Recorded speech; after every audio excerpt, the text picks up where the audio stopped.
My name's Megan. Surprise! I'm just here to do the fourth session of the mixtape series. If you've been following along with us, you'll see that the Psalms that we're looking at and the different types of Psalms that we're looking up are like a mixtape of greatest hits that we go to when we're in particular moods, or it brings recollections of things to our hearts and our minds and reflects different seasons of our lives. So today we're going to be looking at songs of trust. So this season is one where maybe something's happened and you're stuck, or you're facing a new situation, or you're blur, and sometimes that can just cause us to freeze or surrender to anxiety or become afraid or shrink back, even to turn away from God. But the psalmists have gone through this before. The Psalms were written during the history of Israel. Many different people wrote the Psalms, and they went through all these seasons and struggles of faith themselves.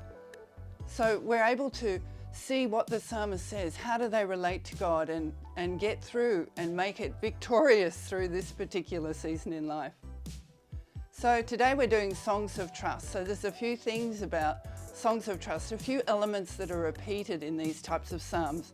An example of a song of trust is, say, Psalm 16, verse 1. I know the Lord is always with me. At my right hand, I will not be shaken. Or Psalm 27, the Lord is my light and salvation. So why should I be afraid? Even this from Psalm 52, I'm like an olive tree, always thriving in the house of God. I'll always trust in God's unfailing love. So beautiful. So songs of trust have these common elements. They often start with a declaration where they're declaring God's faithfulness and His goodness, and the author openly expresses their confidence in God. They also have dependence. They recognize that they're stuck. They can't do it on their own. They need God to rescue them.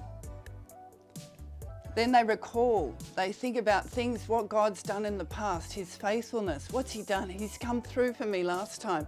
He's come through for people last time. He can do it again. He will do it again. There's an appeal, even though they're declaring and they're saying and trusting God and surrendering to God, they still ask God for help. They still say, hey, I really need you to rescue me from this. I need a way out. I need you to intervene. They still call upon God and tell them what they need, where their heart's at, what they need. One of the other really lovely things, even in the psalm that we're looking at today, is this God's character.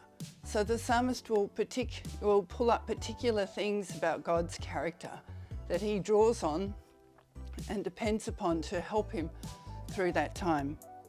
And lastly, which I also really like, is this invitation to others, saying, look what God's done for me. I've been in this situation. Look what He's doing for me. You can also trust in Him. So to be honest, I'll just give you a bit of a story. I haven't faced the same calamity as many of the psalmists have, thank God actually. But there have been times when psalms have spoken to me, even the Song of Trust. Psalm 23 is one of the most famous songs of trust. I was finishing up my studies at Monash Uni, and I had to apply for jobs and postdoc jobs, and I'd applied for one in Singapore and I'd got it. And I was so thrilled. It was an amazing job. There were many other jobs that I didn't want to do, and this one I really wanted to do. And then I started dating a guy, right? So then, I talked to him. He's not keen on moving to Singapore, like if you get married or whatever. So I was stuck. What do? I felt God had given me this job. I'd spoken to my CSIRO supervisor. I'm in the field of science, and he said, Megan, you're going to have to apply for 100 jobs. But I'd applied for one. And there were many other factors. I really wanted to be involved in missions. I was a young Christian, and I knew that Singapore was like the Antioch of missions. So everything kind of fitted. And I really thought God was calling me to this. But then this relationship, what's more important? Obviously, you can't just say one thing's more important. You have to seek God's will in the situation.